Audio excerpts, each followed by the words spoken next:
சந்திரன் அப்படிங்கிற கிரகம் வந்து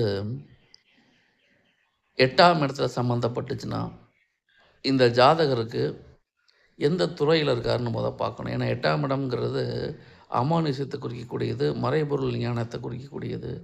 இவர் ஒரு வேத விற்பனராகவோ, அல்லது வேதம் படிச்சுக்கிட்டு இருக்காரு, சட்டம் படிச்சுக்கிட்டு இருக்காரு, ஜோதிடம் படிச்சுட்டு இருக்காரு அப்படின்னா, இந்த நபருக்கு சிந்தனை வந்து அந்த டாபிக்ல ரொம்ப டீப்பா போகும். ஏன்னா மறைந்திருக்கிற விஷயங்களை தெரிஞ்சிருக்கணும் அப்படிங்கிற ஆர்வத்தால சாஸ்திரத்தில அவர் கத்துக்கிட்டு இருக்கிற துறையில மிக அதிக ஆழம் சென்று ஆராய்ச்சி மனப்பான்மை அதிகமா மேற்கொள்வார்.